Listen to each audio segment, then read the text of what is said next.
일의 종류에 따라 부자 되는 길이 다르다. 당신이 무슨 일을 하건 간에 재테크 기법이 똑같은 것은 아니다. 자신이 하는 일과 그 일에 대한 보상 시스템이 어떻게 구성되어 있는가에 따라 재테크 기법은 달라져야 한다. 나는 경제적 가치 측면에서만 볼 때 이 세상의 일을 다음과 같이 나눈다. 첫째, 같은 일을 반복하지만 시간이 지나면 봉급이 인상되는 일이 있다. 공무원이나 교사, 군인 등과 같은 직업이 이러한 부류에 속하는데 본인이 노력을 많이 하여도 경제적 대가가 빠르게 증가하는 것도 아니고 노력을 한 사람이나 안 한 사람이나 비슷한 대가를 받기 십상이다. 승진 역시 공정치 못한 경우가 많다. 그럼에도 불구하고 능력 개발을 게을리하면 안 된다. 이런 곳에서 하는 일들은 그 집단 밖으로 나오게 되면 그 경제적 가치가 대부분 사라지기 때문이다. 그런 곳에 너무 오래 있다 나오게 되면 다리의 근육은 이미 마비된 상태에 가까울 수 있으므로 홀로 서기를 시도할 때는 조심하는 것이 좋다. 이런 일에 종사할 경우에는 젊었을 때부터 남에게 돈을 주고 시키는 일들을 직접 배워서 실행하려는 자세가 필요하다. 수도꼭지 하나도 직접 갈 수 있어야 하며 옷도 직접 만들 수 있다면 더욱 좋다. 나는 재봉틀을 다룰 줄 아는데 내가 만든 옷을 입고 다닌 적도 있으며 내가 여자였다면 아마 내 옷은 모조리 직접 만들어 입었을 것이다. 그래야 지출을 줄일 수 있고 투자의 종잣돈을 빨리 만든다. 재테크에 일찍 눈을 떠야 하며 빚을 지면 절대 안 된다. 젊었을 때 악착같이 절약하고 투자는 보수적인 방법을 취하는 것이 좋다. 모험적 투자가 잘못되었을 경우 그 손해를 만회하기가 정말 어렵기 때문이다. 보수적인 재테크를 통해 종잣돈이 마련되면 부업을 하는 것이 현명하다. 공격적인 투자보다는 세월이 흐르기를 기다리는 투자가 더 좋다고 믿으며 때문에 주식보다는 부동산 투자를 권유한다. 둘째, 같은 일을 반복하는 일이지만 일에 대한 대가가 사회적으로 거의 언제나 고정되어 있는 일이 있다. 경비, 운전기사, 건설 노동자, 농부, 식당 종업원, 급사, 말단 사원 등이 이 부류에 속한다. 초보자와 경험자가 받는 보수에 차이가 있기는 하지만 그 차이가 큰 것은 아니다. 이런 일에 종사하는 사람들은 자기가 하는 일과 연관된 모든 일들을 스스로 배워나가야 몸값이 올라간다. 즉, 한 사람 몫의 일을 하는 것이 아니라 여러 사람의 몫을 할 줄 알아야 한다. 주어진 것만 하면 절대 안 된다. 이를테면 아파트 경비라면 냉난방기 수리 같은 시설물 관리도 배우려고 노력하고 하다못해 이삿짐 센터에 일하는 모습도 눈여겨보아 두어야 한다. 식당 종업원이라면 주방장이 하는 일을 배워야 하고 주인이 경영하는 모습을 머릿속에 담아야 한다. 어느 인테리어 업체 현장 책임자가 내게 부자 되는 길을 물었을 때 역시 나는 이렇게 답하였다. 벽돌공이 일을 할 때는 바로 옆에서 같이 벽돌 일을 하고 미장공이 일을 할 때는 미장 일을 같이 해라.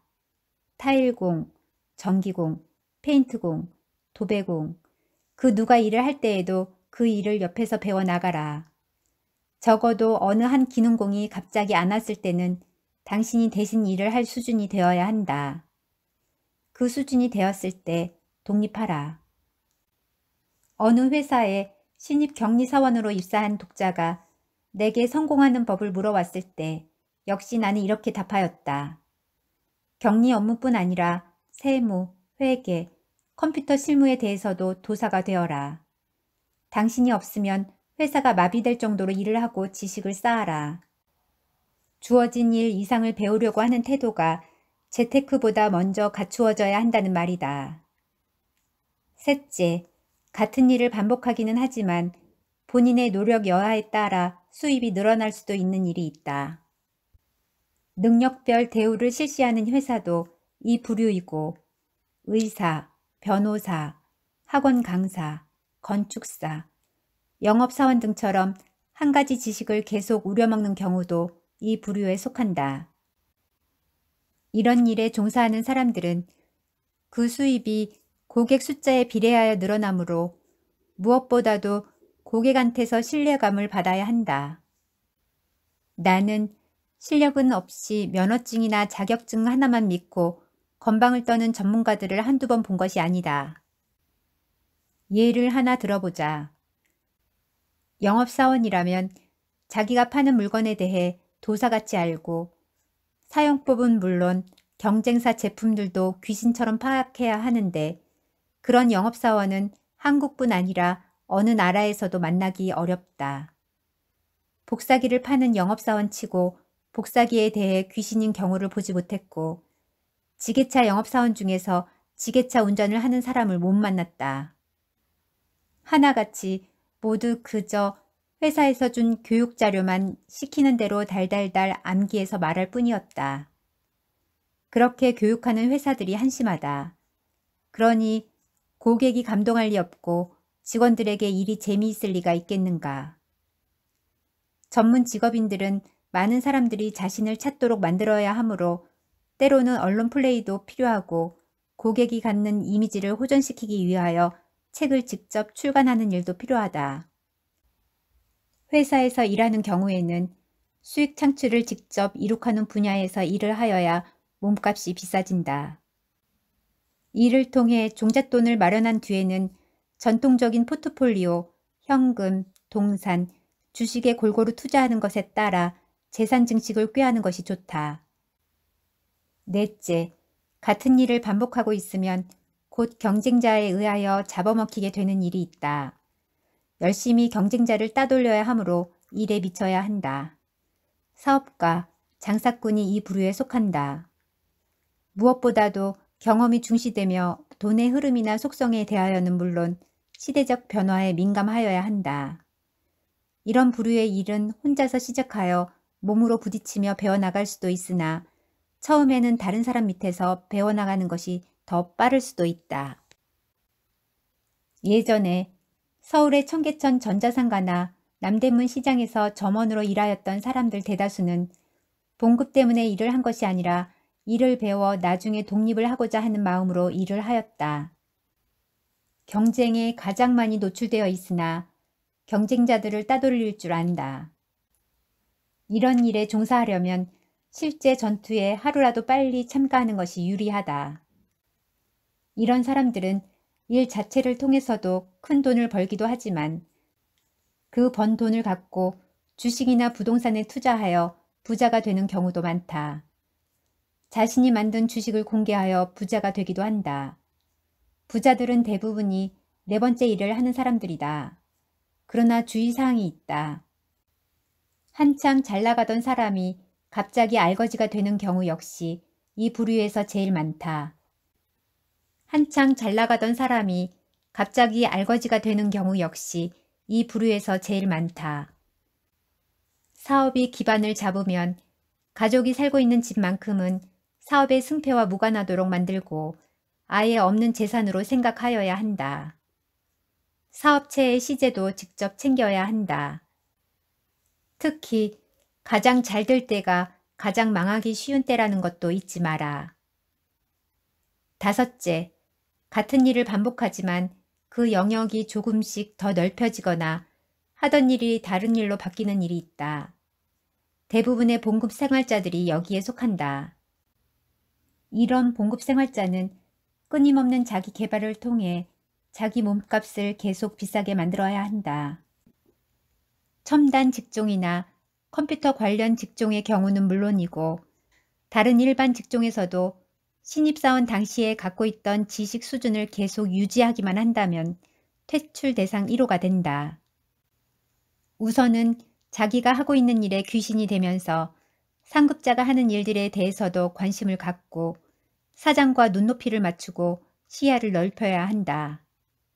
언제 떠날지 모르는 직장이라고 하여 등한시하면 절대 안 된다. 직장에서 일을 제대로 배우지 못하면 사회에 나와 독립하기가 어렵기 때문이다. 직장에서 일을 잘 하지 못할 경우에는 대우도 신통치 않으므로 부업을 생각하지만 부업도 하나의 일이다. 회사에서 새는 바가지는 회사 밖에서도 새기 마련이다. 일하는 것에 자신이 없으니 자연히 손쉽게 돈을 벌 것 같이 보이는 다단계 판매 같은 것에 관심을 갖는다. 손해볼 것도 없을 것 같이 보이기 때문이다. 그렇게 해서 실제로 봉급 이상의 수입을 얻는 사람들도 있지만 어느 회사에서건 양다리를 걸치는 사람은 환영하지 않는다. 오히려 가족이 운영할 수 있는 부업을 마련하거나 중기술직인 경우에는 같은 종류의 일을 인터넷을 통해 구하고 야간에 할 수도 있을 것이다. 재테크 방법은 첫 번째 종류의 일을 하는 사람들과 동일하다. 주식 투자. 장이 상승세를 타는 중에 올라탔다면 수익을 얻을 수 있으나 머리 높이까지 오르기를 기다렸다가 팔 생각을 하기보다는 어깨 높이에서 파는 것이 맞다. 장이 꺾이기 시작하면 대부분 손실을 겪게 되는데 손실의 크기는 그 전에 얻었던 이익을 초과할 확률이 높다. 이익을 볼 때 자기 머리가 좋은 줄로 생각하여 투자금을 늘리는 겉똑똑이들도 많다. 명심하여라. 꽃이 피는 건 힘들어도 지는 건 잠깐이더군. 최영미 선운사에서 인용. 돈 버는 건 힘들어도 날리는 것은 잠깐이다. 나는 코인에 대해서 전혀 모르며 투자하지도 않는다. 코인과 관련하여 내가 들려주고 싶은 이야기가 있다. 책에서 보았던 것인지 아니면 경영학 시간에 들은 것인지 전혀 기억이 나지 않는다. 이 세상에 다이아몬드 반지를 원하는 신부는 10명뿐이라고 가정하자. 그 반지에 들어갈 다이아몬드는 다른 10명의 사람들이 하나씩 갖고 있다. 그리고 그 다이아몬드를 세팅할 수 있는 반지는 전 세계에서 한 명이 10개만 갖고 있으며 그 이상은 존재하지 않는다. 다이아몬드 소유자들은 단합하여 반지 소유자에게 다이아몬드 한 개에 대한 대가로 100만 달러씩 달라고 요구했다. 반지 소유자는 그 가격이 터무니없어서 10명의 신부 중 일부는 다이아몬드 반지를 포기할 것임을 주장하였으나 통하지 않았다. 그러자 반지 소유자는 다이아몬드 소유자 10명을 한자리에 모아놓고 그들 앞에서 자기가 갖고 있던 반지 10개 중 하나를 망치로 부서뜨렸다. 이제 세상에 있는 반지는 9개 뿐이었고 다이아몬드 소유자 10명 중 1명은 다이아몬드를 팔 곳이 없어졌기에 그 10명은 모두 자기가 그 한 명이 될 가능성을 생각하며 희망 가격을 서로 내리기 시작하였다. 이것은 왜 농산물이 조금이라도 과잉 생산되면 가격이 반값으로 떨어지고 생산량이 조금이라도 모자르면 가격이 확 올라가는지를 정확히 설명하여 주는 이야기이기도 하다. 내가 볼 때 코인이나 NFT는 사고 싶어하는 사람이 계속 생겨야, 즉 앞으로도 계속 오를 것이라는 믿음이 계속 존재하여야 가치가 유지되는 것인데 그 게임의 주된 투자자들은 영끌로 표현되는 계층이고 부유층은 아니기 때문에 가치의 급격한 추락 시점이 필연적으로 올 것이라고 믿기 때문이다. 달러 투자는 환차익에 대한 세금이 없어서 나도 계속하여 왔지만 해외에서 들여오는 달러 수입이 계속 있다 보니 저절로 하게 되는 것일 뿐이지. 오래전부터 나는 투자의 무심한 상태를 지속하여 왔다. 이미 갖고 있는 것으로도 충분한 완검이라는 것을 스스로 알고 있기 때문이다. 좋아하는 일이라고 섣불리 하지 마라. 윈스턴 처칠은 이류 화가였다. 그림 그리는 것을 꽤나 좋아하였기에 내가 천국에 가면 최초의 100만 년은 그림을 그리며 지낼 작정이다라고까지 말하였다. 그는 심지어 피카소를 자기보다 더 아마추어라고 말한 적도 있다. J.P. 김종필 역시 이류 화가였었고 르네상스 당시의 화가 르누아르의 소품 장미 이외의 많은 작품을 소장하고 있는 것으로 알려져 있다. 그는 민자당 대표위원으로 있을 때 미술품 양도소득세 부과를 유예시켜 미술인들로부터 박수를 받았다. 장폴 사르트르는 전업화가와 일요화가의 차이를 예로 들어 전문성과 딜레탕티즘, 아마추어리즘을 명확히 구분했다. 예술을 취미로 좋아하는 애호가들로서는 결코 도달할 수 없는 경지가 예술의 세계에 존재한다는 것이다. 그러나 그의 생각과는 달리 일요화가가 전업화가 이상의 경지에 오르는 경우를 우리는 얼마든지 찾아볼 수 있다. 본래 파리의 증권 중개사였으며 일요화가였던 폴 고갱이 그 예이다. 다니던 증권사가 파산하는 바람에 매일같이 그림을 그리게 되지만 그의 그림은 친구 고유의 그림들이 그랬듯이 팔리지 않았다. 아내와도 헤어지고 고우와의 우정도 깨져버리자 그는 타히티에서 원시 그대로를 찬미하며 유럽의 물질주의를 경멸한다.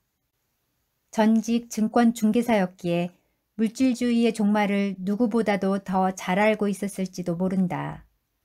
그래서인지 몰라도 그의 대표작 제목은 우리는 어디서 왔고 무엇이며 어디로 가는가이다. 앙리 루소 역시 가난한 하급 세관원 출신으로 본래 일요화가였다가 49세부터 비로소 전업화가가 되었다. 화가가 되기 위한 전문적인 교육은 전혀 받지 않았던 그는 단순한 색채와 뚜렷한 윤곽으로 밀림 속 온갖 식물들을 잎새 하나까지 다 묘사해내었고 20세기 미술사의 한 획을 긋는 선구자가 되었다. 그림 그리는 것을 좋아하는 일요화가였다가 전업화가가 된 사람들을 나는 행복한 사람들로 믿는다. 좋아하는 일을 하게 된 사람들이기 때문이다. 사실 사람들은 좋아하는 일을 하라고 한다. 국어 사전을 보면 전문으로서가 아니라 즐겨서 하는 일, 좋아서 하는 일을 취미라고 정의한다. 좋아하는 취미가 직업이 되어 먹고 살 수 있게 된 사람들은 그래서 행복하다. 보도 셰퍼는 경제적 자유로 가는 길에서 사람들은 돈이 없기 때문에 좋아하지도 않는 일을 하게 되고 그런 일을 계속하는 한 돈도 벌 수 없다고 말하면서 몰두하고 있는 취미를 바탕으로 경력을 쌓으라고 추천한다. 그림 그리는 것을 좋아한다면 일요화가로서 경력을 쌓아가다가 나중에 전업하라는 의미나 마찬가지일 것이다. 하지만 그렇게 할 수 있는 사람들이 과연 얼마나 될까? 몰두하고 있는 취미를 취미 이상의 단계로 끌어올리지 못하는 사람들도 부지기수이고 심지어 특별하게 좋아하는 취미조차 없는 사람들도 수없이 많지 않은가. 다행히도 나는 호기심이 많아서인지 상당히 많은 취미들을 갖고 있다. 그 중에서 가장 좋아하는 것은 중학생 시절부터 음악을 크게 듣는 것이다. 현재의 나 역시 클래식이건 팝이건 랩이건 가야금 산조이건 메탈이건 간에 가리지 않고 듣는 잡식성이다. 그래서 좋은 오디오를 갖추고 마음껏 음반을 사는 것이 희망이었다. 하지만 배고팠던 시절 내가 음악 감상을 좋아한다고 해서 할 수 있는 일이라고는 음악다방 디스크 잡기뿐이었는데 그 월급 가지고는 10년을 모아도 마음에 드는 오디오 세트 하나 장만할 것 같지 않았다. 즉, 내가 좋아하는 일을 한다고 하면 평생 고생문이 훤해 보였다는 말이다. 당신이 좋아하는 것은 무엇인가? 영화를 좋아하는가? 여행을 좋아하는가? 골프를 좋아하는가? 만화를 좋아하는가? 춤을 좋아하는가? 게임을 좋아하는가? 채팅을 좋아하는가? 스포츠 경기 관람을 좋아하는가? 그 좋아하는 일의 경제적 가치를 생각하고 자신이 그 일을 남들보다 얼마나 더 잘할 수 있는가를 반드시 생각하라. 물론 경제적 대가를 전혀 기대하지 않는 채 자기가 좋아하는 것에 미친 듯 몰두하는 사람들도 있다. 오타쿠가 그들이다. 오타쿠는 원래 일본어에서 당신, 덱을 뜻하는 2인칭 대명사이다. 그러나 현대적 의미는 이상한 것을 연구하는 사람, 별것도 아닌 일에 지나치게 몰두하는 사람이다. 어떤 것을 광적으로 즐기는 마니아 수준을 훨씬 뛰어넘으며 특정 분야에서 고도의 지식을 지니고 있다. 당신이 오타쿠이건 마니아이건 취미 애호가이건 간에 경제적 가치가 별로 없는 것을 좋아하지만 그것에 행복이 있다고 믿는다면 다음 세 가지 길 중 하나를 택하여야 한다. 첫째, 그 분야에서 정말 최고 1인자가 되는 길이다. 예를 들어 게임을 최고로 잘하면 쌈장 같은 게이머나 게임 평론가가 될 수도 있을 것이다. 수명이 길지는 못할 것이다. 스포츠 경기 관람을 좋아한다면 방송국의 유명 해설자가 될 수도 있다. 술을 좋아한다면 술을 마신 뒤끝을 평가하여 주는 전문가가 될 수 있을지도 모르겠다. 채팅을 좋아한다면 외로운 밤, 채팅에서 헌팅하는 법이라는 책을 쓰는 경지에 이를 수도 있을 것이다. 또 여행을 좋아한다면 한비아처럼 미국에서 석사까지 받고 외국 회사에서 근무 잘하다가 35 나이에 불쑥 사표를 내고 7년간 세계의 오지를 여행한 뒤 그 경험을 책으로 펴낼 수도 있다. 어느 분야에서든지 일단 1인자가 되기만 하면 좋아하는 것을 하면서도 이런저런 방법으로 생활을 영위할 수 있다는 말이다. 단 대부분의 경우 그 생활 기간이 결코 길지는 않다는 것을 명심하여라. 오타쿠는 어떨까? 신세기 에반게리온의 제작사 가이낙스의 대표이사였던 오카다 토시오는 저서 오타쿠에서 애니메이션, 게임, 영화에 미친 놈들이 직업적 전문가의 길을 가려면 다음 세 가지 눈을 갖추어야 한다고 조언한다.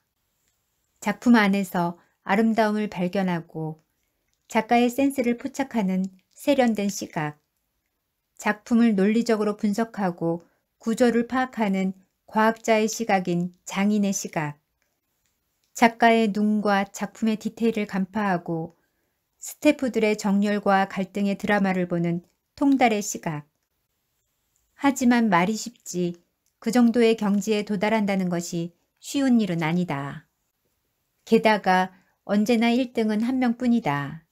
이 사실을 잊지 말라. 둘째, 최고가 되지는 못하지만 대부분의 오타쿠처럼 자기 만족을 위하여 빠져 사는 길이다. 그러나 명심하라. 그저 여행이 좋아서 일을 저질렀던 한비아의 말을 빌면 이렇게 살고자 한다면 우선 삶의 설계 기준을 해야 할 일이 아니라 하고 싶은 일에 철저히 맞춰놓고 살아야 한다.